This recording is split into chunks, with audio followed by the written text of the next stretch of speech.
Bismillahirrahmanirrahim. Assalamualaikum warahmatullahi wabarakatuh.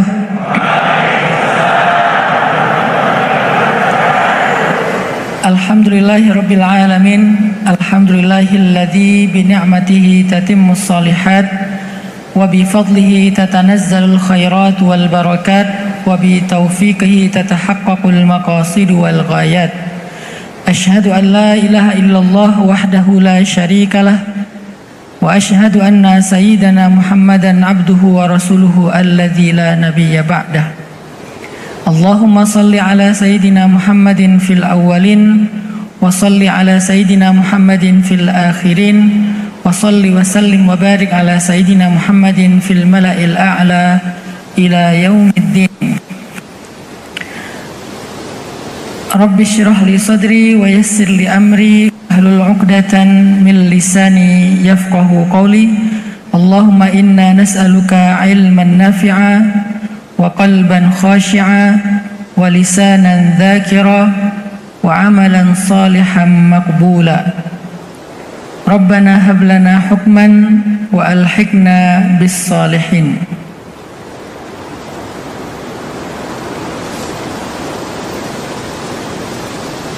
Allah Subhanahu wa taala berfirman di dalam pembukaan surat Al-Ankabut ayat pertama.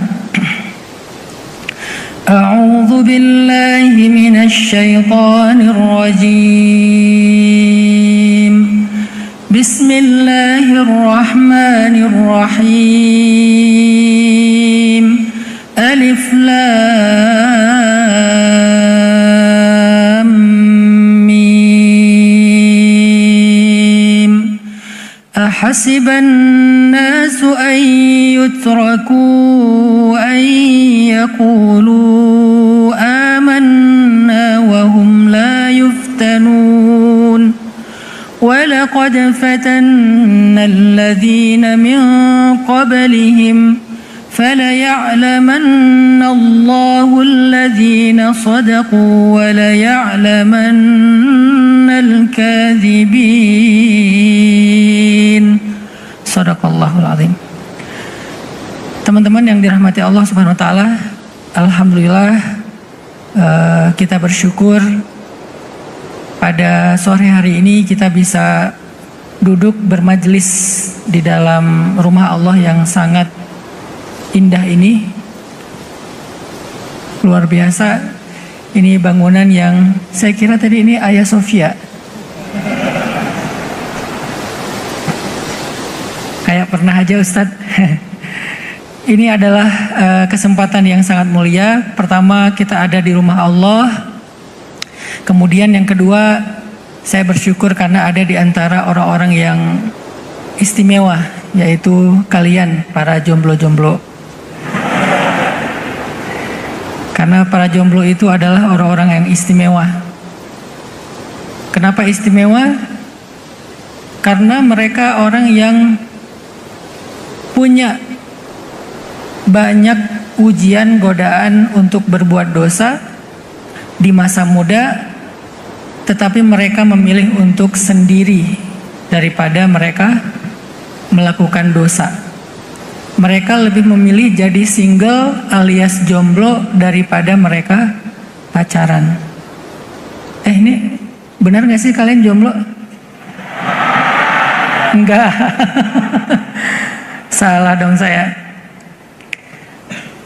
Kan salah satu dari 7 golongan yang di padang mahsyar mendapatkan naungan Allah itu adalah justru nomor kedua setelah pemimpin yang adil, langsung syabun nasya'a fi ibadatillah, pemuda yang tumbuh dalam beribadah atau taat kepada Allah.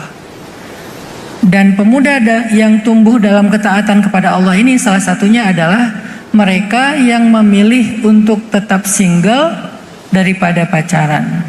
Mereka yang memilih untuk meninggalkan dosa-dosa dalam hubungan dengan lawan jenis Meskipun sebetulnya mereka punya kesempatan untuk melakukan itu. Makanya saya bilang jadi jomblo itu keren. Kalian gak usah merasa kecil hati atau rendah diri. Jadi jomblo, karena jomblo itu adalah sebuah pilihan. Dan kalian sudah memilihnya karena Allah Subhanahu wa Ta'ala. Makanya saya bilang jomblo fi sabilillah. Memilih status single, memilih status jomblo karena Allah. Apa maksudnya karena Allah? Karena gak pengen berbuat dosa di hadapan Allah. Karena pengen Allah ridho dengan status kita sebagai pemuda.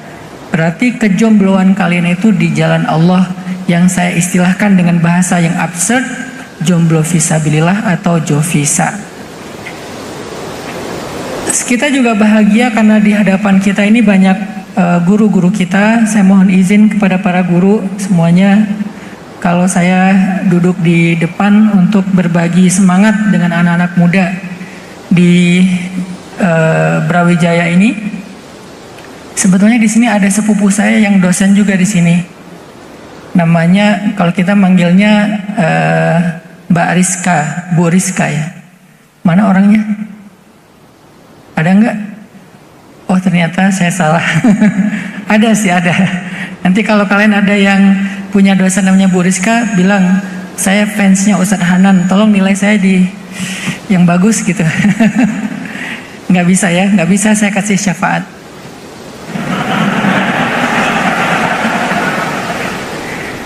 Teman-teman, judul kita sore ini apa ya?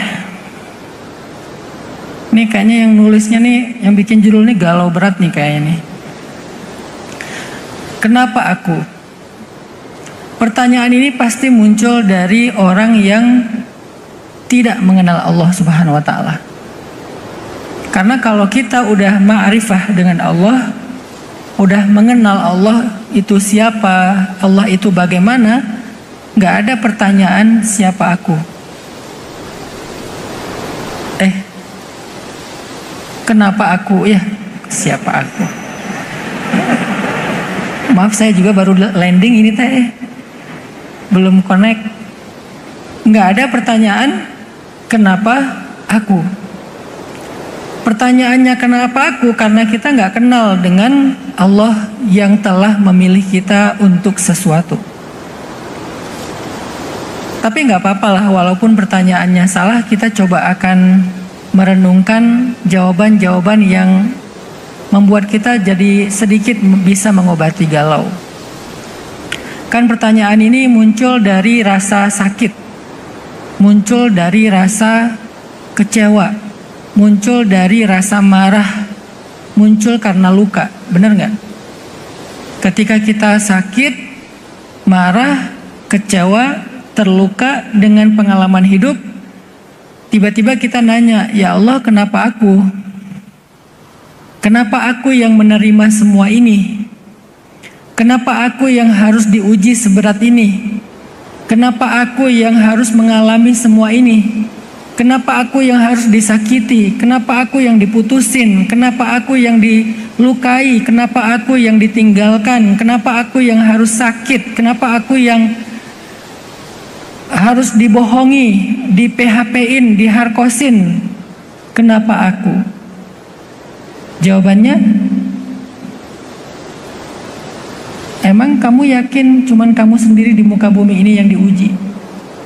Jawabannya dalam bentuk pertanyaan balik. Bagaimana kamu merasa bahwa kamu satu-satunya yang diuji di bumi atau di dunia, sehingga kamu bertanya kenapa aku? Dan seolah-olah pertanyaan ini egois banget ya. Kenapa aku? Kenapa nggak yang lain aja? Berarti kalau yang lain diuji nggak apa-apa gitu. Aku jangan, dia aja deh ya Allah, atau fulan aja ya Allah, fulanah aja ya Allah. Kenapa aku sih? Ya udah yang lain aja. Kesannya kayak egois banget gitu. Kayak orang yang sakit pengen sakitnya dipindahin ke temennya, ke orang lain. Kadang kalau sakit dipindahin ke hewan aja kita nggak tega ya. Kan ada tuh yang sakit bisa dipindahin. Tiba-tiba pindah ke kambing, pindah ke ayam misalnya. Itu aja nggak tega. Gimana yang kita ngerasa bahwa kita sedang mengalami ujian berat, terus kita bilang, kenapa aku, kenapa nggak dia aja? Sebetulnya itu ada rasa egois juga sih menurut saya.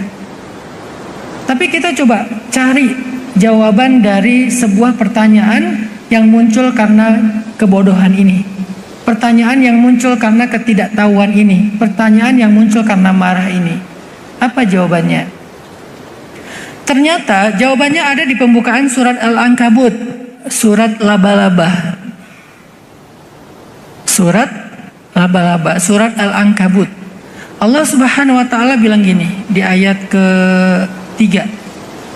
وَلَقَدْ فَتَنَّا الَّذِينَ مِنْ قَبْلِهِمْ وَلَقَدْ فَتَنَّا الَّذِينَ مِنْ قَبْلِهِمْ. Sungguh kami benar-benar sudah menguji orang-orang sebelum mereka. Sungguh kami benar-benar sudah menguji orang-orang sebelum mereka. Jadi artinya yang diuji itu bukan saya sendiri. Yang diuji itu bukan kita doang. Yang diuji itu bukan cuman umat Islam hari ini.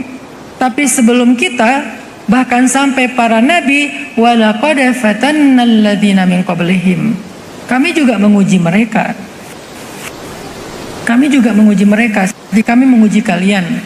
Maka muncullah kisah-kisah yang sering kita baca, mulai dari yang paling fenomenal itu Bilal bin Rabah, ada Ammar, ada Yasir, ada Sumayyah, ada Zinnairah, ada Zaid, ada Abdullah bin Mas'ud, ada banyak sahabat. Sebetulnya dan mereka itu bukan cuma diuji karena mereka miskin, yang kaya-kaya juga diuji dengan ujian yang berbeda. Kalau yang miskin mungkin diuji fisiknya, yang kaya diuji hartanya. Ada Suhaib yang kehilangan semua hartanya gara-gara hijrah. Ketika dia mau hijrah, sama Abu Jahal dibilang gini, kamu kan dulu datang dari Rum. Suhaib bin Amr ar-Rumi, kamu kan dulu datangnya dari Rum, dari Roma, atau bukan dari Roma sih, dari Romawi. Kamu kan dulu datangnya dari Romawi ke Mekah nggak bawa apa-apa. Kemudian di Mekah kamu menjadi orang yang kaya. Kamu berdagang dengan perdagangan di pasar-pasar kami. Kamu memiliki aset di tanah kami. Lalu tiba-tiba sekarang kamu ingin ikut Muhammad hijrah ke Madinah. Maka pilihan untuk kamu cuma dua. Satu, kamu tinggal di sini dengan harta dan aset-asetmu. Atau kamu pergi ke Madinah ikut Muhammad, tetapi hartamu akan kami sita. Pilih mana? Suhaib diuji dengan hartanya. Kalau Bilal, Zinnairah, Sumayyah dan seterusnya diuji dengan fisiknya, Suhaib diuji dengan hartanya. Jadi yang diuji bukan yang miskin-miskin doang, yang kaya juga diuji. Dan dia dengan sangat yakin mengatakan, aku memilih Allah dan Rasul. Maka hijrahlah Suhaib ke Madinah dengan meninggalkan seluruh harta-hartanya. Itu juga terjadi kepada Utsman. Itu juga terjadi kepada Abu Bakar. Bahkan sebelum hijrah Abu Bakar hartanya udah hampir habis karena support dan pengorbanannya untuk dakwah. Terjadi juga kepada Sayyidah Khadijah yang wafat dalam keadaan miskin, padahal dulu menikah dengan Nabi dalam keadaan kaya. Tahu nggak maharnya Sayyidah Khadijah itu berapa ketika nikah? Maharnya Khadijah ketika menikah dengan Rasulullah SAW itu adalah, ada yang bilang 30, ada yang bilang 50 ekor onta. 50 ekor onta. Satu ekor onta itu harganya, kalau onta yang nakoh yang bagus itu harganya 100 juta. Sebetulnya itu bukan yang paling mahal, karena nanti ada onta rohilah, onta yang dipakai untuk berdagang ke luar negeri, itu harganya di atas 1 miliar. Ini onta ternak deh. Bukan ibil juga ya, kalau ibil tuh harganya ya 40-50 juta lah, onta potong itu. Nah kalau yang diberikan itu adalah nakoh, onta yang bisa digemukkan, onta yang bisa diperanak-pinakkan, itu harganya 100 juta satu ekornya. Berarti kalau 30 atau 50 ekor onta, sekitar 5 miliar maharnya Sayyidah Khadijah. Berapa umur Nabi ketika memberi mahar kepada Sayyidah Khadijah? 25 Hijriah. Kalau Masehinya berapa berarti? Karena kan kita ngitung diri kita pakai Masehi nih. Biasanya Masehi itu lebih panjang daripada Hijriyah. Jadi kalau Hijriyahnya 25, kurang lebih Masehinya 23 lah. Berarti di umur 23 baru lulus di Unbrau, udah punya mahar 5 miliar. Nih cewek-cewek yang ada di masjid ini, kalau ada yang datang ke kalian serius, terus bilang, Mbak, aku pengen serius. Oh ya, datang aja ke ayah. Boleh spill nggak? Kira-kira ayah nanti bakal minta mahar berapa gitu. Kalian kalau ditanya maharnya, bilang aja gini, samain aja lah sama Khadijah.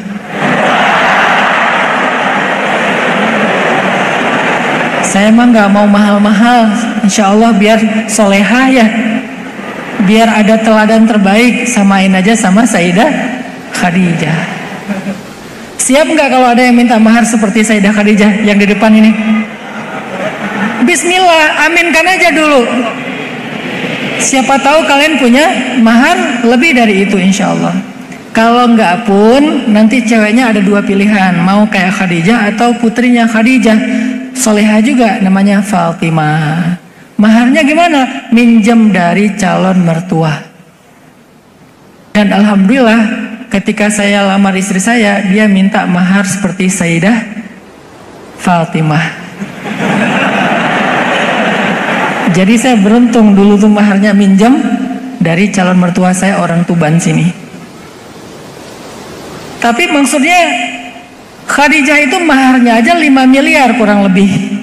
Dan kekayaan Rasulullah dengan Khadijah kalau digabung itu angkanya tuh miliaran loh.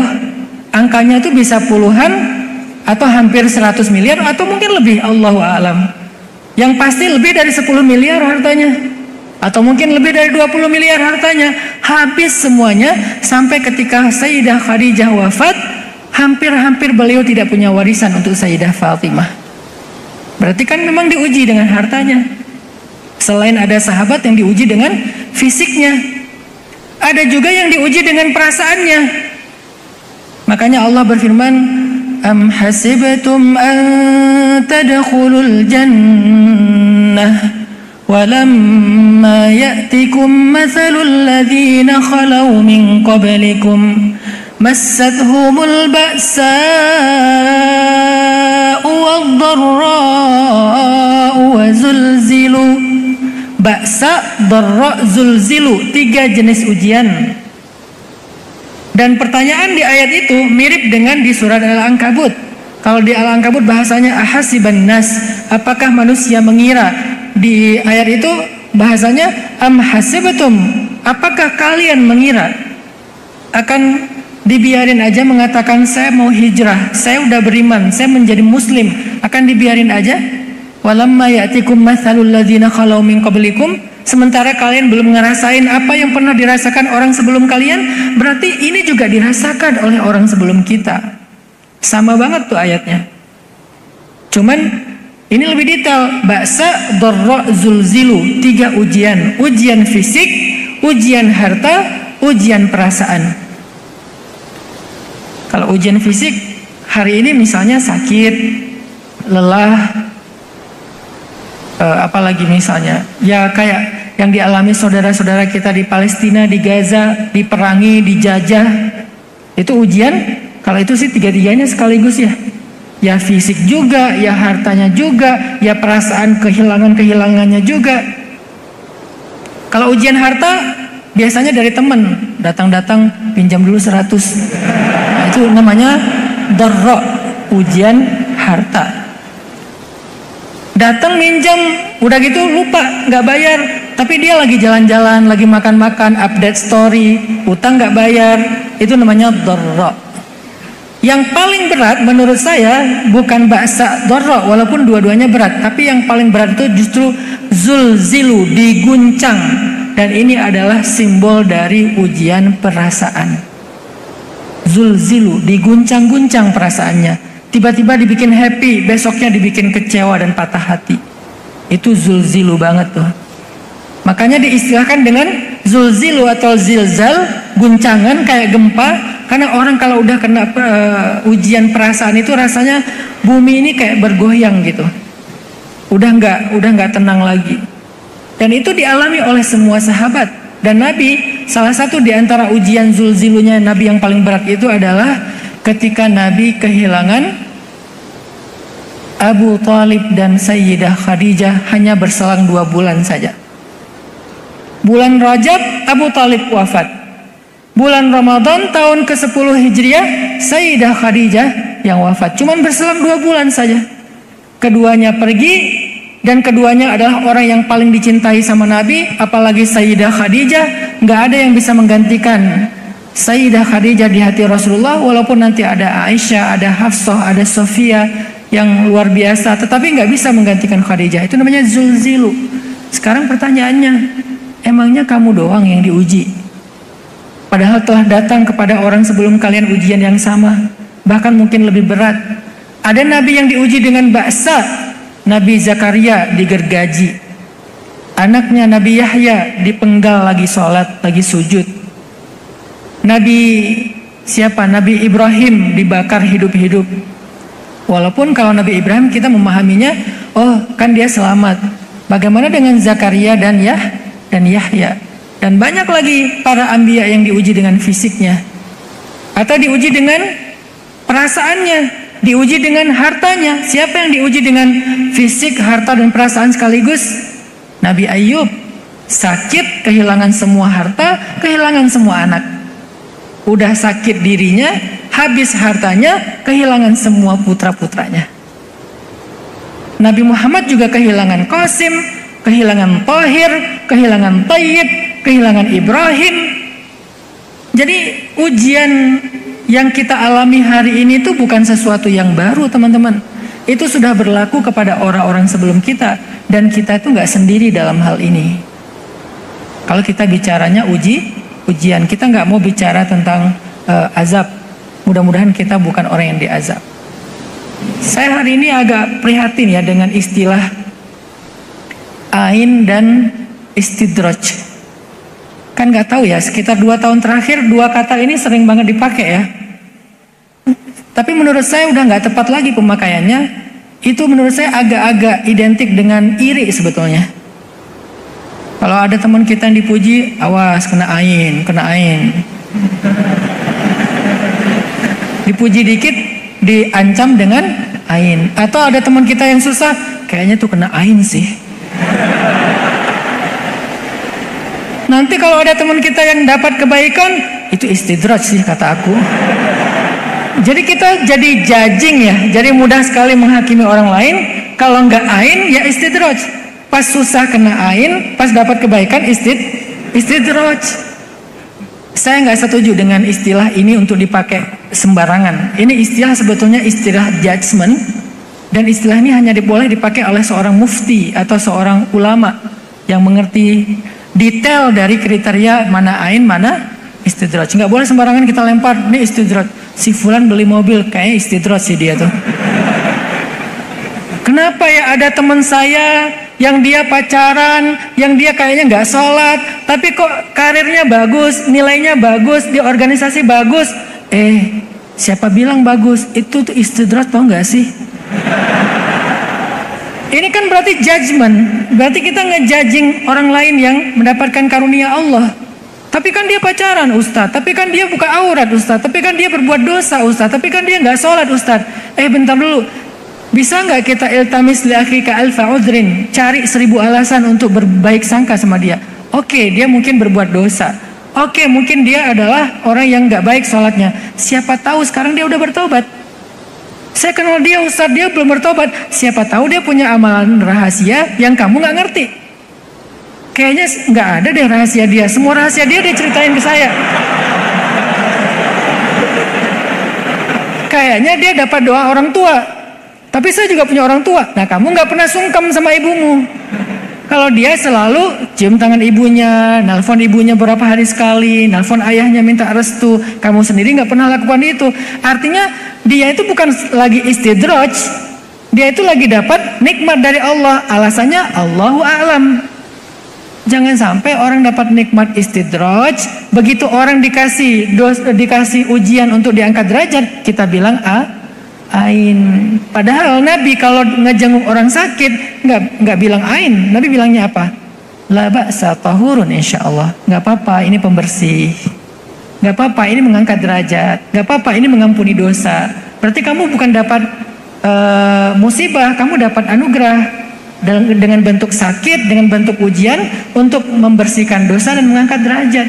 Kayak gitu cara Nabi bergaul, bukan ketemu orang, kamu dapat ain di mana sih? Nggak gitu ngomongnya. Kalau ada yang dapat nikmat, Masya Allah, semoga berkah, barakallah apa misalnya gitu kan ya. Bukan hati-hati ya, karena itu nggak lama. Padahal ada orang di dalam surat Al-Kahfi yang jelas-jelas istidraj, itu kawannya bilang apa? Qala li sahibihi wa huwa yuhawiruhu akafarta billadhi khalaqaka min turab laula id dakhalta jannataka qulta ma syaa Allah. Dibilang enggak? Anta apa? Asabatal istidraj. Asabakal istidraj, kamu mendapatkan istidraj. Enggak ngomong gitu. Ya tapi ngomongnya gimana? Kenapa kamu enggak berzikir kepada Allah? Kenapa kamu enggak bersyukur kepada Allah? Kenapa kamu malah kufur kepada Allah? Cuma dinasihatin, bukan? Hadza istidraj kata dia. Ini istidraj untuk kamu. Enggak, padahal jelas-jelas itu istidraj loh. Laki-laki yang kaya banget itu, yang kemudian mengatakan ma'azunnu an tabida hadhihi abada, ini enggak akan pernah binasa lagi. Aku akan kalau nanti setelah aku mati pun dapat kebaikan yang kayak gini, bla bla bla lah dia bilang. Temennya yang jelas-jelas paham ini istidraj, cuman ngasih nasihat. Akafarta billadzi khalaqaka min turab, summa min nutfah, summa sawwaka rajula. Walaula idz dakhalta jannataka qulta masya Allah. Kenapa kamu nggak bilang masya Allah?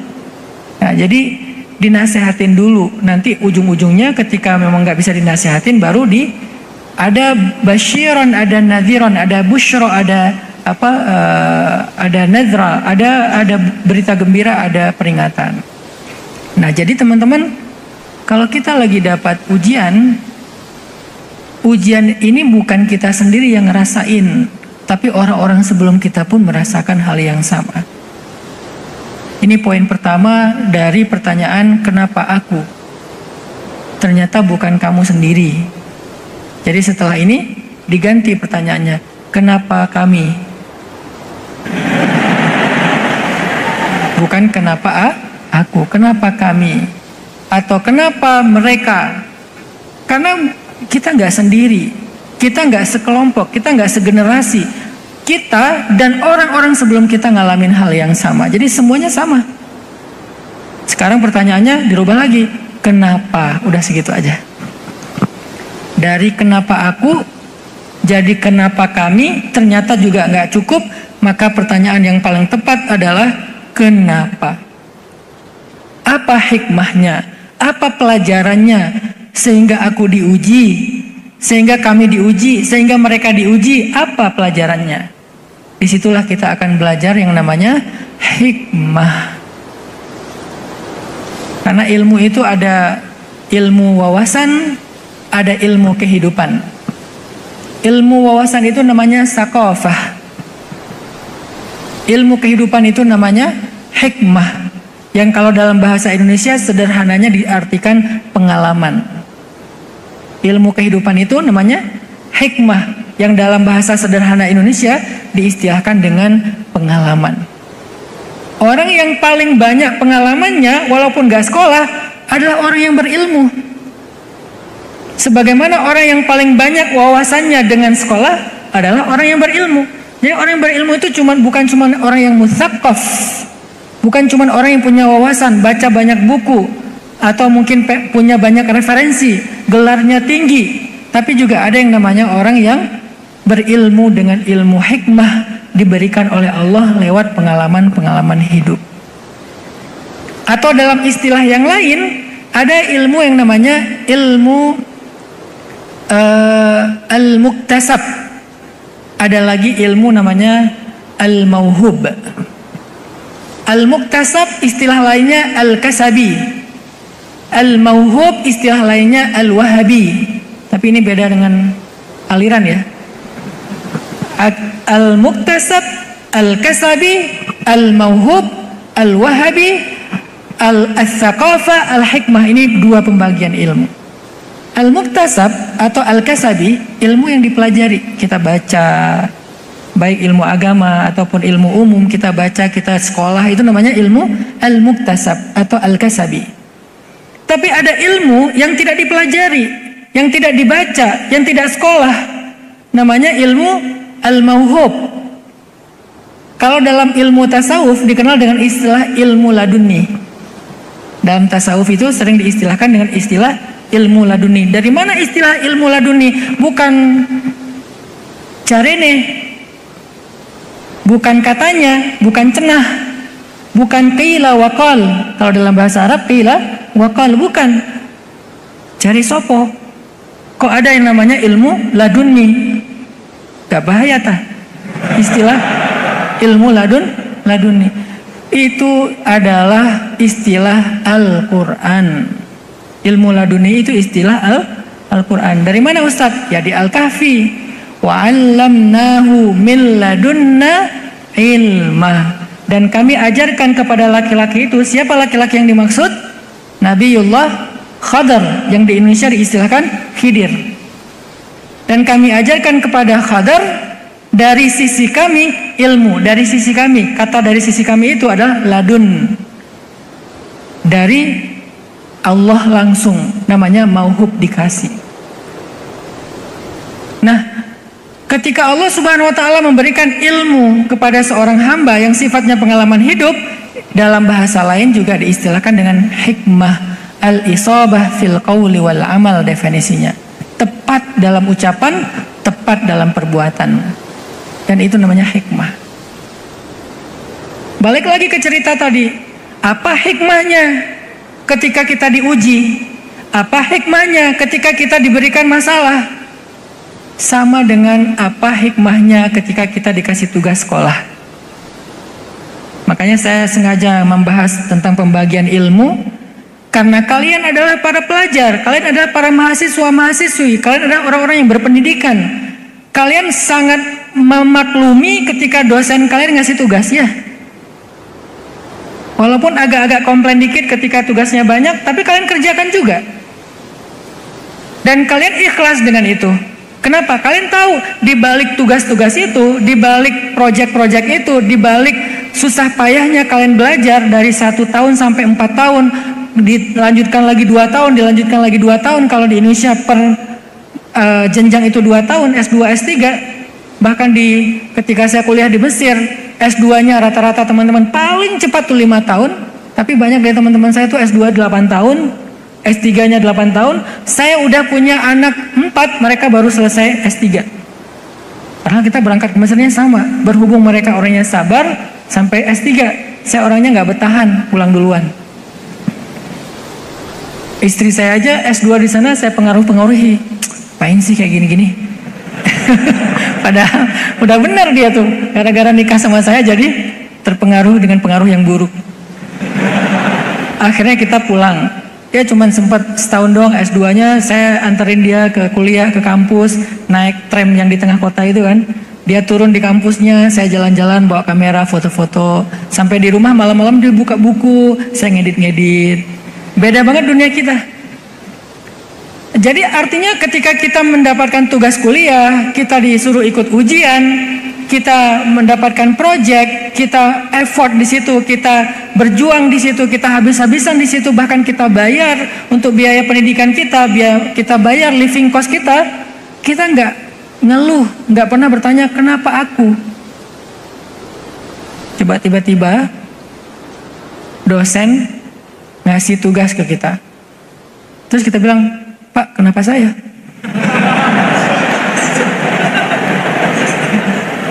Makanya di awal saya bilang ini pertanyaan orang yang bingung ini. Pertanyaan orang yang gak kenal Allah nih. Kan sederhana jawabannya, karena kamu mahasiswa aku. Kalau kamu bukan mahasiswa aku, gak mungkin aku kasih tugas ya. Kan jelas, karena aku adalah hambamu ya Allah. Makanya saya dikasih amanah. Salah satu bentuk amanah adalah ujian. Minggu depan kita ujian ya. Pak, kenapa ujian? Kalian ingat kan ini sebentar lagi ujian semester? Hah, ujian semester? Aku nggak tahu di kampus itu ada ujian semester. Aku nggak tahu loh di kampus itu ada project. Aku nggak tahu loh di kampus itu ternyata ada ujian. Aku nggak tahu loh di kampus itu ternyata ada apa misalnya tugas. Aku pikir di kampus itu cuma main-main aja. Apakah kalian mengira kalian diciptakan untuk bermain-main? Kan gitu kan? Sama dengan apakah kalian mengira masuk ke Unbrau itu untuk main-main? Kan ada orang yang salah paham dengan kesalahpahaman yang sangat nggak masuk akal. Dia pikir jauh-jauh datang dari kampung ke Malang, pengen belajar, pengen masuk ke Unbrau, dikira di Unbrau itu adalah taman bermain. Enak di sana tuh nanti kita naik biang lala. Di pojok sana itu dia ada roller coaster. Kan berarti dia orang yang bingung ya, masuk Unbrau dikira ini adalah taman bermain kayak di apa tuh di Batu, Jatim Park. Dia pikir ini adalah Jatim Park. Pas dia masuk, loh, kok saya dikasih kerjaan ini? Kok saya dikasih tugas itu? Kok harus ikut ujian? Kok harus? Berarti kamu salah tempat. Harusnya kamu ke Jatim Park, bukan ke Unbrau. Begitu juga kita. Kamu salah tempat. Harusnya bukan sebagai Muslim, bukan di Islam. Karena kalau kamu berislam, kamu berhijrah, kamu converting to Islam, kamu beriman, berarti kamu siap dengan beban, bukan beban ya, kamu siap dengan program yang ada di dalam keimanan dan keislamanmu itu. Karena kamu udah siap berislam, berarti kamu siap di program, karena Islam itu sebuah program. Program apa Ustadz? Program untuk meningkatkan kapasitas kamu, plus meningkatkan derajat kamu di mata Allah. Kalau kamu nggak pengen di program, nggak apa-apa, nggak usah masuk ke dalam program keimanan, keislaman, kesyariatan ini, maka kamu nggak akan pernah menjadi seorang sarjana. Kamu nggak akan pernah disebut seorang master. Kamu nggak akan pernah disebut sebagai seorang doktor. Kamu nggak akan pernah disebut sebagai seorang alim. Kamu nggak akan pernah disebut sebagai orang yang well educated. Kamu tetap jadi orang biasa. Maka ketika kita memutuskan untuk berhijrah, beriman, berislam, itu seperti kita memutuskan untuk menjadi bagian dari kampus ini. Pengen belajar namanya. Pengen jadi mahasiswa namanya. Pengen dapat gelar sarjana, pengen dapat ilmu, pengen dihormati orang lain, pengen bisa berkarya, pengen bisa bekerja, pengen bisa membuat sesuatu yang bermanfaat, pengen dimuliakan. Tapi harus siap dengan programnya. Apa programnya? Ya tadi, ada tugasnya, ada ujiannya, ada proyeknya, ada tantangannya, ada beban-bebannya. Tapi semua itu nggak selamanya berjalan, pasti ada endingnya. Dan itulah hakikat dari Islam, teman-teman. Jadi wajar kalau ada orang yang bilang gini, kenapa ya setelah saya hijrah saya punya banyak masalah? Karena kamu udah masuk Unbrau. Kalau kamu nggak pengen banyak masalah, kamu pergi ke Jatim Park.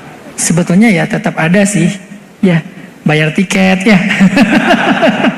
Kan tetap aja ada perjuangannya lah. Tapi ya secara umum kan anak kecil nggak ngerasain itu kan. Itu mah masalah bapak-bapak aja itu, anaknya nggak masalah. Aku pengen ke sono. Oh iya, bapaknya udah pucat gitu ya. Pas tahu harga tiketnya ternyata sekian, langsung pucat. Anak 5 sekali masuk ke Jatim Park, wah lumayan ini setengah bulan makan. Jadi kita puasa ya 15 hari ya. Anak kecil mana ngerti, namanya juga dia pengen main. Nah artinya kalau kalian berislam, berhijrah, beriman, kalian akan dapatkan banyak kebaikan-kebaikan yang luar biasa. Seperti kalian masuk ke Unbrau, tetapi juga sebelum mendapatkan semua kebaikan itu, kalian harus siap dengan challenge-nya, dengan tugasnya, dengan amanahnya, dengan ujian dan seterusnya. Kenapa ya? Aku pikir ujiannya beratnya cuma pas masuk doang, tapi makin lama makin berat ujiannya. Makin lama makin berat. Ujung-ujungnya puncaknya ketika udah semester terakhir, malah ujiannya berat banget. Sampai stres, gak tidur bermalam-malam, berhari-hari, berminggu-minggu. Kalau ujiannya makin berat, artinya bentar lagi mau lulus. Maka itulah Islam kita. Makin berat ujian kalian dalam berislam, makin berat ujian kalian dalam berhijrah, makin berat ujian kalian dalam beriman, bentar lagi kalian mau lulus. Nah, dalam bahasa siklus keislaman, dua ini disebut dengan dua fase, yang satu disebut ibtila, yang kedua namanya tamkin. Dalam bahasa keislaman kita, fase sekolah itu namanya fase ibtila, fase ujian, dari kata bala. Fase ibtila, memang diuji, emang kayak gitu, semuanya akan mengalami hal yang sama. وَلَنَبْلُوَنَّكُمْ بِشَيْءٍ مِّنَ الْخَوْفِ وَالْجُوعِ وَنَقْصٍ مِّنَ الْأَمْوَالِ وَالْأَنفُسِ وَالثَّمَرَاتِ. Itu namanya fase ibtila, masa-masa diuji. 4 tahun, 5 tahun, 10 tahun. Kalau di kampus kan 4 tahun Ustadz. Kenapa ini saya udah lebih dari 4 tahun? Karena kampusnya beda. Kan setiap kampus punya kebijakan. Kampus yang bernama iman, kampus yang bernama Islam, kampus yang bernama hijrah itu fase ibtilanya beda-beda di setiap orang. Dia bukan standarisasi, tapi personalisasi. Jadi kamu dikasihnya setahun, kamu 10 tahun, kamu 3 tahun, kamu 2 tahun, beda-beda. Bagaimana kita tahu Ustadz kapan lulusnya? Pertanyaan kapan lulusnya itu kalau dalam bahasa Al-Quran disebut dengan mata nasrullah. Kapan datangnya pertolongan Allah? Kapan ya menangnya? Kapan ya lulusnya? Kata Allah, ala inna nasrallahi qarib. Bentar lagi. Tapi udah 5 tahun, bentar lagi. Tapi udah 10 tahun, bentar lagi tuh. Kenapa saya bilang bentar lagi? Apa maksud dari kata-kata di dalam ayat itu? Karena saya dulu di Al-Azhar belajar tafsir ya, jadi kita kayak dibedah gitu per kata. Kenapa kok jawabannya bentar lagi? Kenapa nggak jawabannya setelah melalui ini? Atau setelah setahun misalnya? Kenapa nggak jawabannya itu fix? Kenapa nggak jawabannya itu dalam bentuk angka? Kenapa jawabannya itu dalam bentuk janji sebentar lagi? Ternyata filosofinya adalah semakin berat ujian, berarti semakin dekat dengan kemenangan. Jadi kalau udah bertanya kapan, nggak tahan lagi, nggak kuat lagi, oh berarti kamu udah dekat dengan kemenangan. Makanya tadi saya bilang, dalam analogi kampus, semakin banyak tugas yang diberikan kepada kalian, semakin berat tugas-tugas yang kalian kerjakan, itu artinya sebentar lagi kalian mau lulus. Fase ujian itu disebut dengan fase ibtila. Semuanya ngalamin, termasuk para nabi, termasuk Nabi Muhammad SAW. Bahkan Nabi Muhammad ujiannya itu bukan cuman fase makiyah doang. Sebelum beliau ketemu dengan Sayyidah Khadijah, hidup beliau juga udah berat kan? Alam yajidka yatiman dhallan ailan. Beliau sendiri yatim, beliau nggak punya harta, beliau nggak punya kecukupan, beliau nggak punya keluarga inti, beliau cuma tinggal di rumah pamannya yang paling miskin. Itu ibtilanya Nabi secara pribadi. Nanti ibtilanya Nabi dalam dakwah, sejak pertama beliau mendapatkan risalah di usia 40 tahun. 10 tahun pertama berat banget, atau 13 tahun pertama selama di Mekah itu secara total berat banget. Di Madinah pun nggak langsung ringan, pelan-pelan, nanti kemudian baru ada kemenangan-kemenangan. Itulah fase ibtila. Setelah fase ibtila, masuk kepada fase kedua, namanya fase tamkin. Fase tamkin itu dalam bahasa kita fase kemenangan. Maka muncullah ayat-ayat tamkin. Di antara ayat tamkin di surat Al-Baqarah yang tadi, وَلَنَبْلُوَنَّكُمْ بِشَيْءٍ مِّنَ الْخَوْفِ وَالْجُوعِ وَنَقْصٍ مِّنَ الْأَمْوَالِ وَالْأَنفُسِ وَالثَّمَرَاتِ. Ibtila. Tamkinnya wabasyiris sabirin. Sampaikan berita gembira kepada orang yang sabar. Apa berita gembiranya? Banyak. Ulaika alaihim salawatum min rabbihim wa rahmah.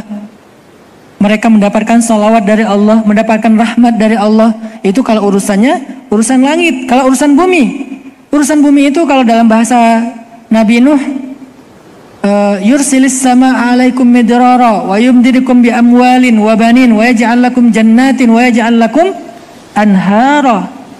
Itu namanya tamkin. Atau kalau dalam bahasa surat yang lain, inna fatahna laka fatham mubina. Atau dalam bahasa surat yang lain, idza jaa nasrullahi wal fath. Atau dalam surat yang lain, alam yajidka yatiman. Itu fase apa? Alam yajidka yatiman, fase apa? Ibtila. Fa'awa, fase tamkin. Wa wajadaka dhallan, ibtila. Fahada, tamkin. Wa wajadaka ailan, ibtila.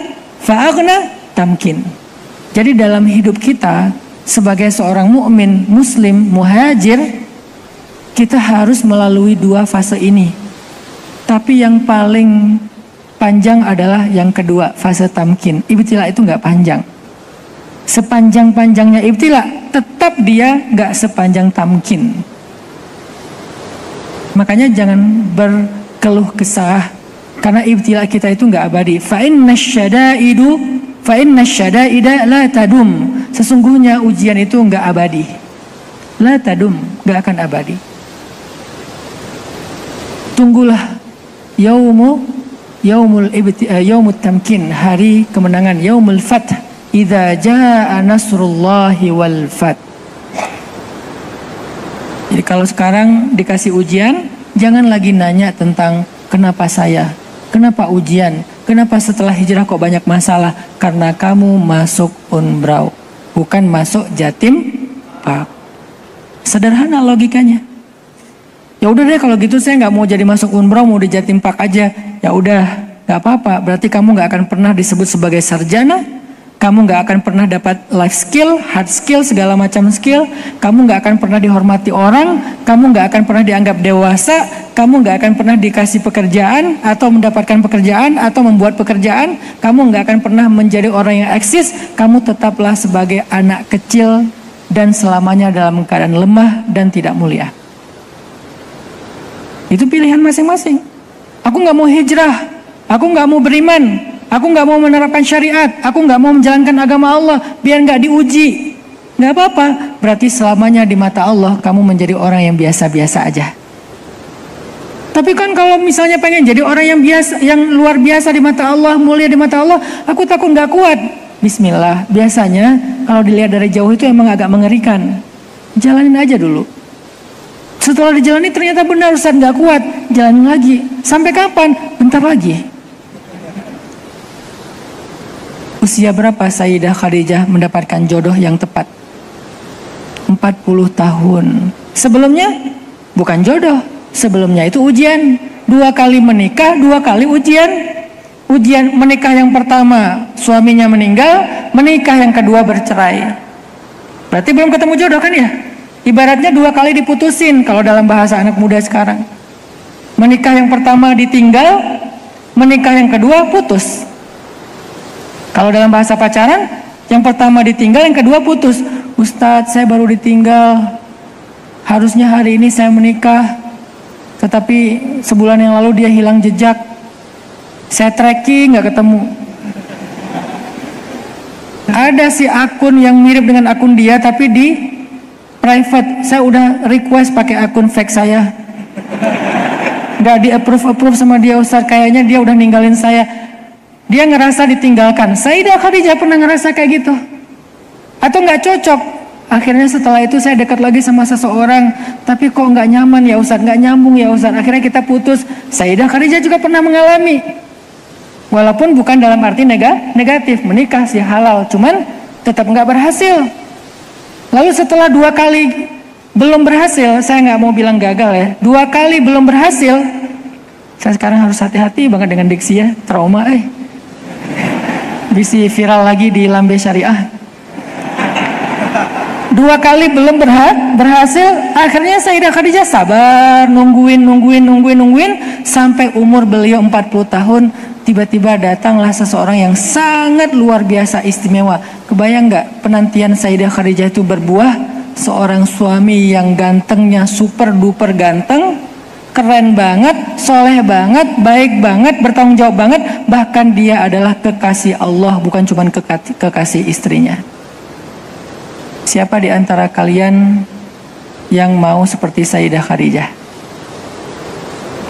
Enggak Ustadz. Mau nggak kayak Khadijah? Nggak mau? Mau? Berapa umur kalian? Baru 23 Ustadz. Ya udah. Berarti 17 tahun lagi lah ya, sabar ya. Artinya kalau belum 17 tahun, jangan putus asa dulu. Kenapa aku? Kenapa begini? Orang belum 17 tahun, kalian umurnya belum 40 tahun, kenapa harus mengeluh? Walaupun kita berharap jangan nggak harus sampai 40 tahun juga. Siapa tahu mungkin kalian umur 24. Tapi baru 13 tahun udah ngeluh, Ustadz saya punya jodoh nggak ya? 13 tahun baru lulus. Kemenangan yang paling besar, jannah indallah, surga di sisi Allah. Makanya itu abadi. Sebelum jannah akhirat ada jannah mbak jannah di dunia. Apa sih ini? Ya, oke. Inilah hakikat kehidupan teman-teman, bahwa kita menjadi seorang muslim, menjadi seorang muhajir. Apa arti menjadi seorang muhajir? Berhijrah. Menjadi seorang mukmin itu sama dengan masuk ke sebuah lembaga pendidikan, namanya pendidikan langit, pendidikan Rabbaniyah, pendidikan Allah langsung yang ngedidik kita. Lewat apa dididiknya? Bukan lewat membaca buku, tetapi dengan membaca pengalaman hidup. Sehingga kita bukan hanya menjadi seorang yang mutsaqaf, punya tsaqafah, tapi juga menjadi seorang yang hakim, punya hikmah. Untuk bisa melewati fase demi fase dalam pendidikan langit itu, kita harus sabar dengan ujiannya. Nanti kalau udah lulus 3 tahun, 4 tahun, 5 tahun dan seterusnya, Allah akan berikan kita yang namanya tamkin, diberikan yang namanya kemenangan, dan kita sampai terheran-heran dengan beruntunnya datang anugerah demi anugerah dalam kehidupan kita dari sisi Allah Subhanahu wa taala. Maka la tayasu, jangan berputus asa. La tayasu min rauhillah, la taqnatu min rahmatillah. Jangan berputus asa dari rahmat Allah. Sesungguhnya ala inna nasrallahi qarib. Pertolongan Allah itu sudah dekat. Allahul muwafiq ila aqwamit thoriq. Wassalamualaikum warahmatullahi wabarakatuh. Baik, alhamdulillah.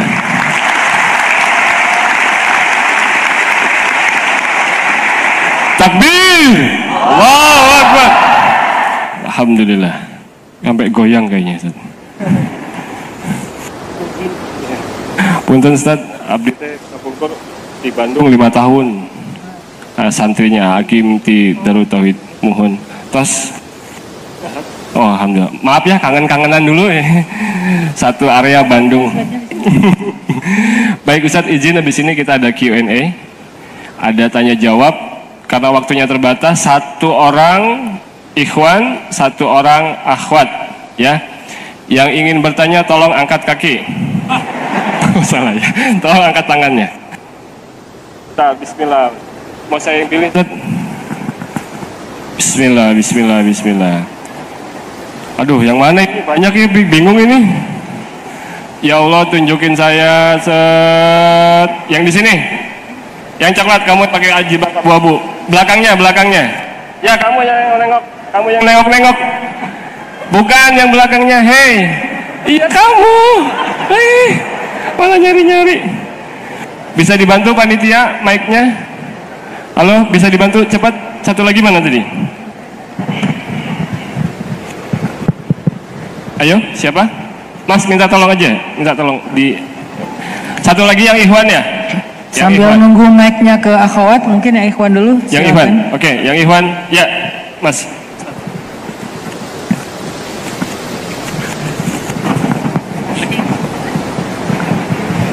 Betul. Kakak, mana tadi? Oke, assalamualaikum warahmatullahi wabarakatuh. Sebelumnya perkenalkan, nama saya Abdurrahman Wahid dari Probolinggo. Di sini Ustadz saya izin bertanya, di mana saya tuh berniat untuk beristiqomah untuk berhijrah, di mana akan tetapi itu masih terombang-ambing dalam kemalasan. Nah, bagaimana cara kita mengatasi kemalasan tersebut? Itu untuk pertanyaan yang pertama. Untuk pertanyaan yang kedua, berdiri dong biar kelihatan di belakang. Siapa tahu ada calon jodohnya di sini. Abdurrahman, usia berapa? saya 21 Ustadz. 21 ya, Masya Allah. 4 tahun lagi insya Allah ya. Kuliah di Unbrau? Enggak. Oh, udah semester berapa berarti? Semester akhir. Terakhir. Ya. Lagi berat-beratnya ya. Oke, Ustaz. Pertanyaannya tadi yang pertama biar mengatasi kemalasan dalam hijrah. Baik. Yang kedua apa, Abdurrahman? Yang kedua di saat kita kehilangan seseorang tuh pastinya ada rasa trauma Ustadz untuk kehilangan. Lagi trauma habis kehilangan. Ya. Baik. Dalam artian itu meninggal Ustadz. Nah, cara kita mengatasi trauma akan kehilangan seseorang tersebut tuh bagaimana Ustadz? Terima kasih. Baik, terima kasih.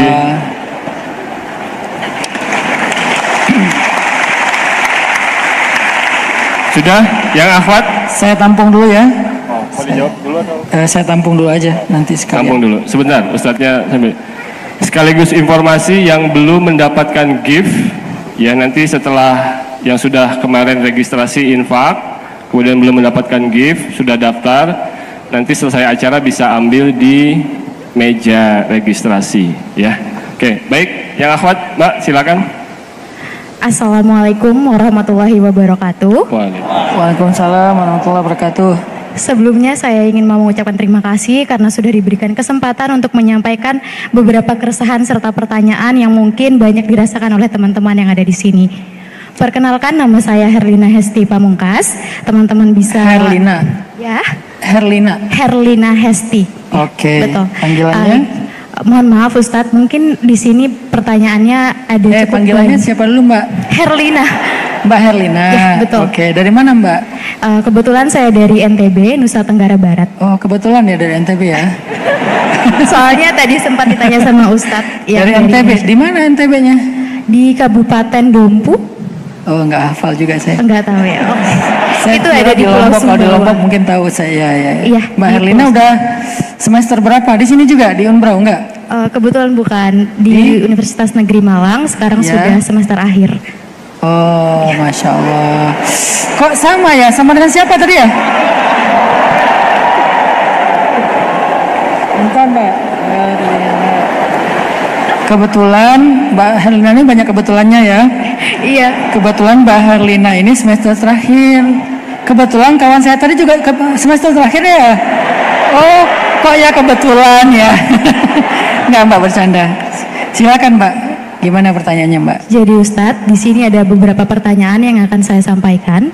Yang pertama mungkin tentang hubungan yang dilarang oleh agama, yaitu pacaran.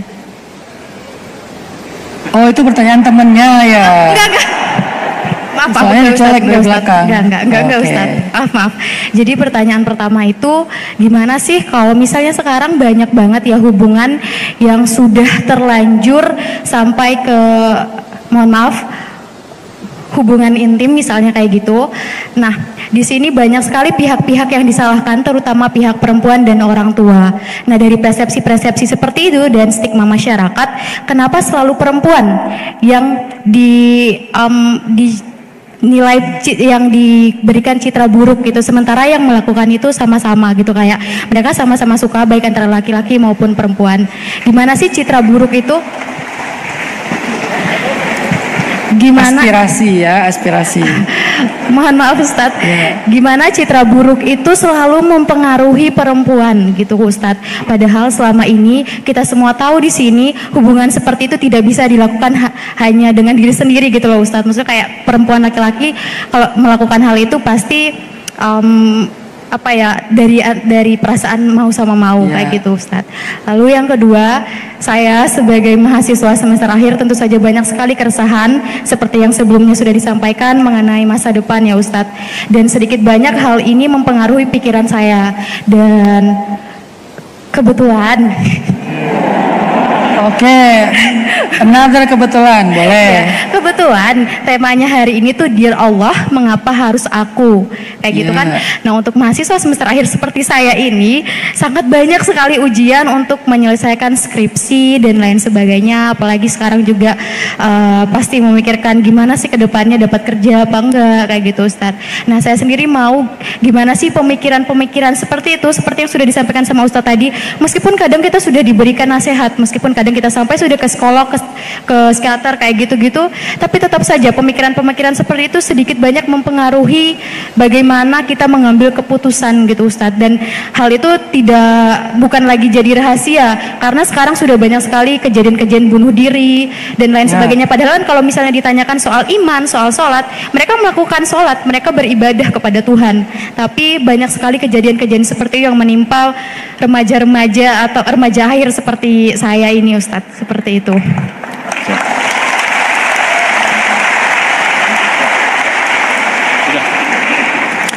Dan sudah oke. Oke, terima kasih Ustadz untuk kesempatannya. Saya pamit. Assalamualaikum. Enggak, bentar. Mbak Herlina ini MC ya? Suka MC wedding teman ya? Kebetulan MC. MC ya? Nah, kan? Karena dia artikulasinya, olah vokalnya MC banget lah, Masya Allah. Terima kasih Ustadz. Sering MC teman menikah kan? Kebetulan belum ada teman yang menikah sih Ustadz. Cuma kayak MC kegiatan-kegiatan gitu, formal, non formal kayak gitu. Luar biasa. Nanti bisa dipakai kalau acara-acara dakwah ya. Boleh, hubungin di Herlina Hesti ya Instagramnya. Lihat aja nanti nomor teleponnya di bio-nya dia ya. 082. Makasih Ustadz. Baik Mbak Herlina. Oke, ada 4 pertanyaan, 2 dari Mas Abdurrahman Wahid dan yang kedua dari Mbak Herlina Hesti. Saya jawab dulu yang paling terakhir tentang anxiety dan overthinking. Karena itu salah satu masalah yang lagi banyak dirasakan oleh anak muda. Rasa serangan kecemasan atau overthinking yang membuat kita nggak bisa tidur, yang bikin kita kayak galau tentang apa yang sebetulnya belum terjadi. Ada banyak faktor sih, dan saya juga kebenaran punya rumah untuk menampung para pasien mental problem. Jadi saya juga cukup sering bersinggungan dengan dunia mental issue. Ada banyak faktor Mbak Herlina dan teman-teman semuanya. Tapi salah satu faktor yang selama ini sering kita abaikan adalah makanan yang kita makan. Jangan berpikir yang namanya anxiety itu atau overthinking itu hanya masalah psikis. Seolah-olah itu gara-gara kita sedang lagi stres. Oke, itu bisa jadi faktor. Tapi tanpa kita sadari, bisa jadi itu karena emang jenis makanan atau makanan yang sering kita konsumsi itu udah mempengaruhi neurologi kita, mempengaruhi cara berpikir kita, saraf-saraf kita, sehingga juga psikis kita ikut terpengaruh. Makanan yang terlalu banyak kimianya, makanan yang terlalu banyak hal-hal yang membahayakan kesehatannya. Saya pernah ikut acara bareng Pak Iskandar Bumi Langit ya, karena beliau cukup konsen di bidang ekologi, tentang permakultur segala macam. Salah satu kalimat yang saya ingat dari beliau itu adalah, kalau kalian pengen menghindari anxiety, kecemasan, coba periksa daging yang kalian konsumsi itu dari mana. Jangan-jangan kalian sering makan ayam yang kita bahasakan dengan bahasa ayam stres. Apa itu ayam stres? Yang tidak diberikan hak-haknya sebagai ayam.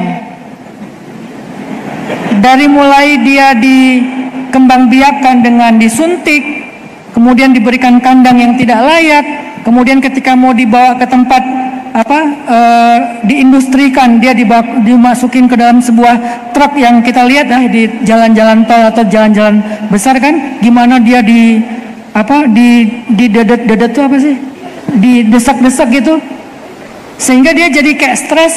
Nah, stres itu kemudian menjadi hormon, lalu kita konsumsi, masuk ke dalam hormonal kita, akhirnya kita muncul rasa anxiety, walaupun sebenarnya kita lagi nggak punya masalah. Hidup kita lagi baik-baik aja, tapi aku kok cemas ya? Jangan-jangan hormon kita terganggu oleh ayam yang kita konsumsi. Makanya sejak saya ikut kajian itu, saya bawa anak saya yang suka makan ayam crispy. Setiap kali dia ngeliat ayam crispy di jalan, walaupun nggak semuanya ya, nanti saya ditahzir sama persatuan ayam. Pas dia ngeliat ayam crispy di jalan, dia bilang, "Bah, itu ayam stres. Ya jangan beli yang itu ya deh ya, kita beli ayam biasa aja, kita bikin sendiri. Ya nggak mau lagi makan ayam stres, nanti aku stres gitu." Karena dia udah paham bahwa ayam yang diolah dengan cara yang tidak layak itu kan akan berpengaruh kepada tubuh kita, dan itu nanti kalian lebih ngerti lah penjelasan ilmiahnya. Bisa jadi karena itu hari ini dengan instannya makanan-makanan yang kita konsumsi, bisa jadi anxiety dan overthinking kita berasal dari sana. Sehingga Nabi mengatakan atib mat'amak, perbaiki makananmu yang halalan thayyibah. Jadi bukan hanya masalah lagi stres dan banyak tekanan. Saya yakin Mbak Herlina ini adalah orang yang insya Allah kuat menghadapi masalah. Tetapi coba Mbak Herlina dan teman-teman semuanya, kita perhatikan lagi makanan yang kita makan itu apa. Itu singkat diantara sekian banyak faktor-faktor dan jawaban. Kemudian pertanyaan yang berikutnya, bagaimana mengatasi malas berhijrah? Almar'u ala dini khalilih, kata Nabi. Seseorang itu tergantung circle-nya. Ini terjemahan anak muda ya. Almar'u ala dini khalilih. Seseorang itu tergantung circle-nya. Kalau circle-nya positif, dia ke bawah positif. Kalau circle-nya negatif, dia ke bawah negatif. Maka carilah suhbah solihah dan bi'ah solihah. Apa itu suhbah solihah? Suhbah solihah itu adalah circle positif. Bi'ah solihah itu adalah vibe positif. Carilah circle dan vibe positif. Circle positif itu teman, vibe positif itu suasana majelis ilmu, suasana masjid, suasana yang membuat kita bergairah kepada kebaikan-kebaikan. Kenapa ketika kita umroh ya, kita jadi rajin banget beribadah selama di sana? Karena di sana itu kita ketemu dengan vibe positif. Apalagi kalau kita umrohnya bareng geng kita yang sama-sama semangat, udahlah vibes-nya positif, ditambah lagi ada circle positif. Maka al-bi'ah was-suhbah itu berpengaruh sekali kepada kualitas hijrah kita. Maka carilah circle positif dan betahlah di dalam vibes positif. Betahlah di dalam majelis ilmu, betahlah itikaf di masjid, betahlah untuk tetap nge-following akun-akun yang baik. Itu semuanya untuk membangun vibes kan, membangun suasana yang nyaman bagi kita. Selain kita rawatlah pertemanan, jangan dikit-dikit left group, dikit-dikit unfriend, dikit-dikit dalkon, dikit-dikit ngeblok. Rawat pertemanan kita, terutama pertemanan yang di jalan Allah. Yang ketiga, bagaimana mengobati trauma karena pernah kehilangan. Hati manusia itu seperti wadah. Ketika dia kehilangan sesuatu, maka dia harus diisi dengan sesuatu yang lain. Kalau enggak, dia akan diisi dengan sesuatu yang tidak bermanfaat. Rasa kehilangan itu tuh enggak boleh dibiarkan. Kalau dalam bahasa surat Al-Insyirah tentang hati, kan ini surat tentang jiwa ya. Alam nasyrah laka sadrak dan seterusnya. Ada satu nasihat dari ayat itu, dari surat itu adalah fa idza faraghta fansab. Tahu nggak arti faragh itu apa? Faragh itu artinya kosong. Faragh dalam bahasa Arab artinya empty. Fa idza faraghta, kalau kamu lagi empty, kalau kamu lagi ngerasa kosong, kalau kamu udah kehilangan seseorang, kehilangan sesuatu, ngerasa nggak tahu mau bikin apa, ngerasa kayak bingung, empty nih, maka fansab, isilah dengan sesuatu supaya kamu nggak ngerasain kosong, kekosongan itu. Nah, bagaimana cara kita mengisi tadi? Balik lagi, cari teman yang positif, cari vibes yang positif, cari kegiatan yang positif. Kalau bisa isi juga dengan perasaan-perasaan yang positif, walaupun bukan tentang pasangan, bisa juga tentang keluarga. Kita mungkin pernah yang kita cintai, coba isi dengan orang lain. Siapa orang itu? Nggak mudah mengisinya dengan pasangan. Kalau gitu isi dengan orang tua, isi dengan ayah ibu, isi dengan saudara dulu. Rasa cinta kita kepada keluarga itu akan menggantikan rasa cinta kita yang pernah hilang kepada seseorang. Tapi yang intinya jangan biarkan dia empty.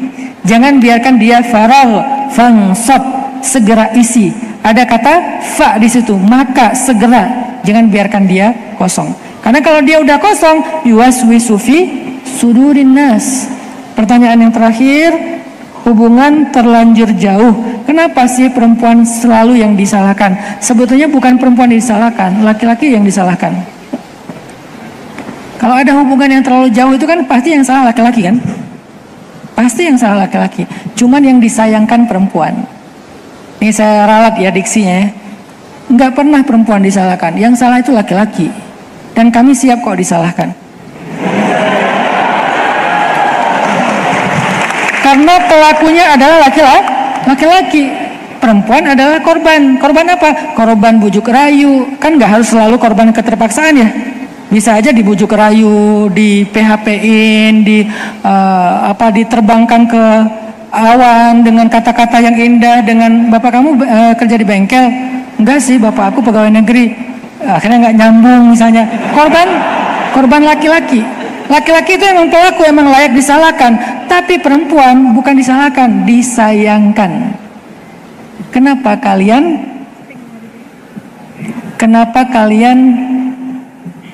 ya gitu deh.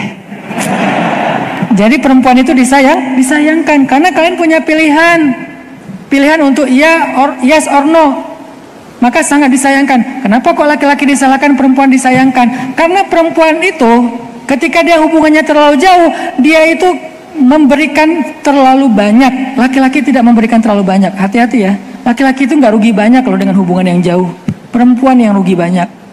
Kenapa bisa kayak gitu? Karena laki-laki itu memang nggak punya banyak, maka nggak rugi banyak.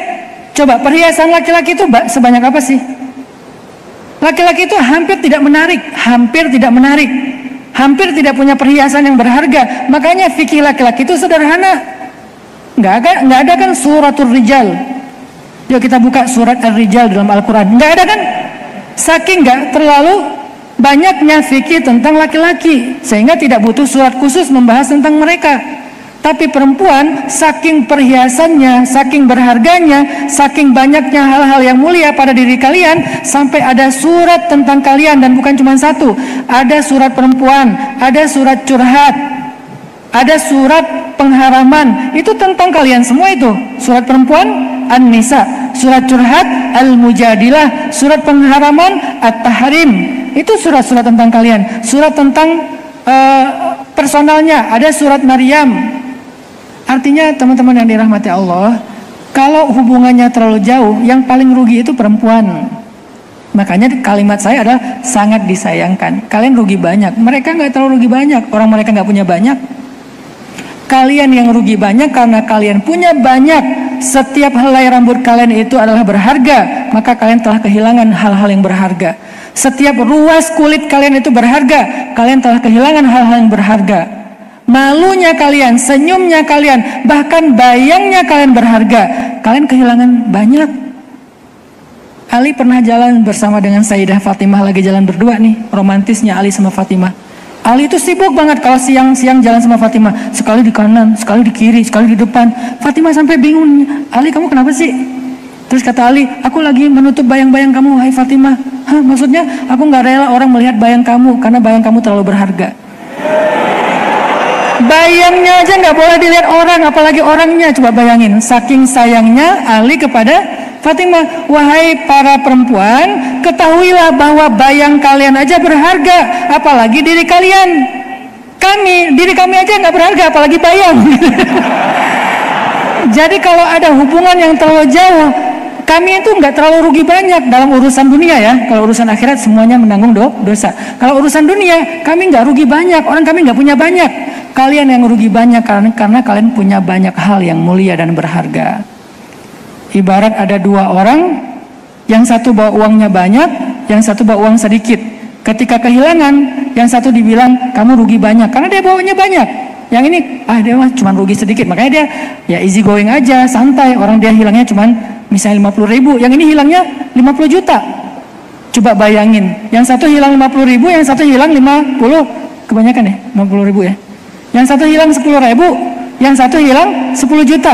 Udah pasti yang 10 juta ini lebih disayangkan, dan yang 10 juta ini adalah kalian, ayatuhan nisa, perempuan. Allahu a'lam.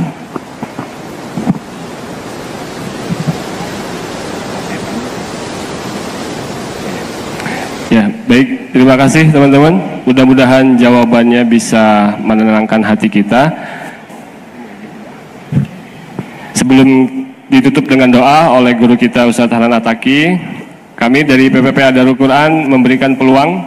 Tadi yang belum sempat tersampaikan adalah bahwa PPPA Darul Quran sedang merenovasi musola Ustadz. Ini musola bekas kandang babi. Ya, jadi insya Allah ada di Jawa Timur. Insya Allah kita berharap mudah-mudahan ada yang mau berpartisipasi Kurang lebih ada 20 Al-Quran yang sudah kami siapkan dan nanti insya Allah akan ditandatangani oleh guru kita Ustadz Hanan Ataki. Dan kami cari 20 orang yang mau bersedekah 1 juta rupiah. Waktunya 10 detik, yang bersedia angkat tangan.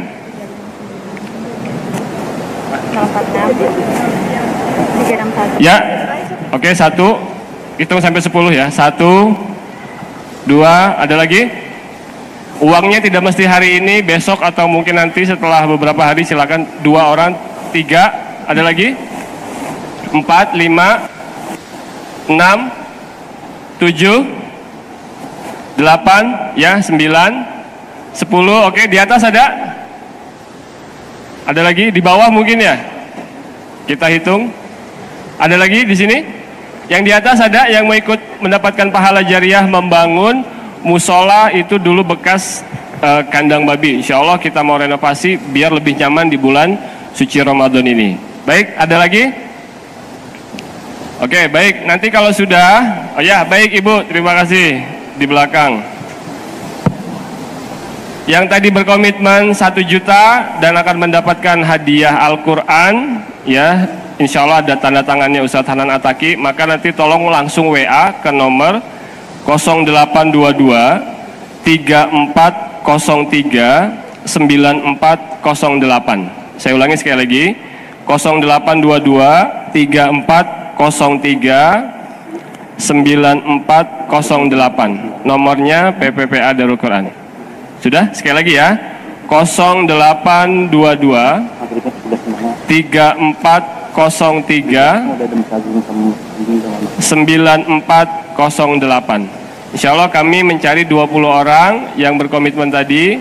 Ya, setelah acara ini harap berkumpul di sebelah kanan ya. Nanti insya Allah akan kita berikan Al-Quran yang sudah ditandatangani oleh guru kita Ustadz Hanan Ataki.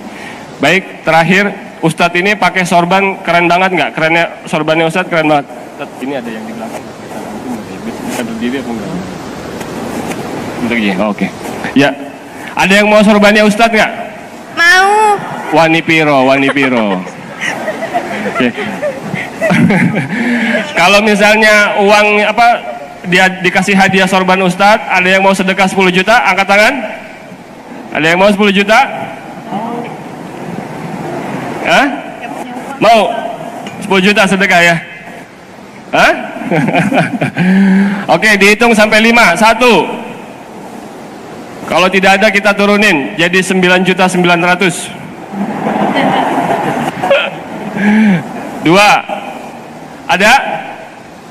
Dapat sedekahnya, dapat surbannya UHA, insya Allah akan disedekahkan untuk santri penghafal Al-Quran, insya Allah. Ada yang di atas? 3, hitung sampai 5. 4, 4,5, 4,5 seperempat, ada? Oke, 5. Alhamdulillah, malu-malu Ustaz. Jadi kita tutup dengan doa. Nanti kalau emang mau surbannya Ustadz Hanan Ataki ya dan ingin bersedekah bisa menghubungi panitia ya setelah acara ini ya. Insya Allah nanti beliau akan memberikan sorban terbaiknya. Sekarang kita fokus, kita akan berdoa yang dipimpin oleh guru kita Ustadz Hanan Ataki. Tafadhol Ustadz, silakan. Baik, insya Allah besok subuh bagi teman-teman di Malang yang juga pengen lanjut kajian, ini sedikit pengumuman, saya akan mengisi di Pondok Pesantren Gasek Sabilur Rasyad bersama Abah Yai Marzuki. Besok sholat subuh, ya mudah-mudahan Allah berikan kesehatan buat kita semuanya. A'udzu billahi minasy syaithanir rajim. Bismillahirrahmanirrahim. Alhamdulillahi rabbil alamin.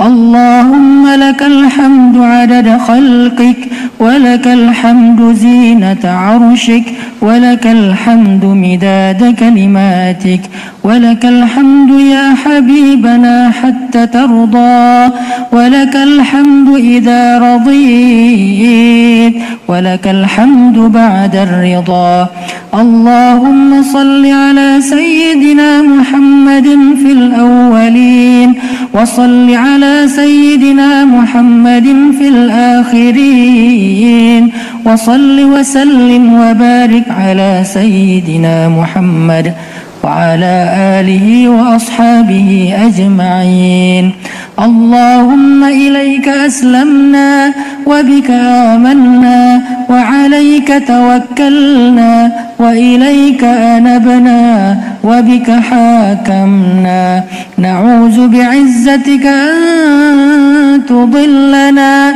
أنت الحي الذي لا يموت والجن والإنس يموتون اللهم يا حي يا قيوم يا حي يا قيوم يا حي يا قيوم برحمتك نستغيث أصلح لنا شأننا كله ولا تكلنا إلى أنفسنا طرفة عين ربنا هب لنا حكما وألحقنا بالصالحين اللهم حبب إلينا الإيمان وزينه في قلوبنا وكره إلينا الكفر والفسوق والعصيان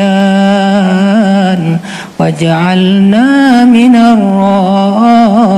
الراشدين ربنا إنا نسألك رضاك والجنة ونعوذ بك من سخطك والنار ربنا آتنا من لدنك رحمة وهيئ لنا من أمرنا رشدا واجعل لنا من كل ضيق مخرجا ومن كل هم فرجا ومن كل عسر يسرا اللهم أعز الإسلام والمسلمين اللهم أعز الإسلام والمسلمين وأذل الشرك والمشركين ودمر أعداءك أعداء الدين اللهم انصر إخواننا المستضعفين في فلسطين اللهم انصر إخواننا المجاهدين في غزة اللهم وحد صفوفهم وسدد رميهم واشفي جرحاهم وتقبل شهداءهم اللهم ارحم أمواتهم وأموات المسلمين اللهم إنا نسألك بأسمائك الحسنى وصفاتك العليا أن تحرر المسجد الأقصى المبارك من أيدي الغاصبين المحتلين ربنا آتنا في الدنيا حسنة وفي الآخرة حسنة وقنا عذاب النار وأدخلنا الجنة مع الأبرار يا عزيز يا غفار يا رب العالمين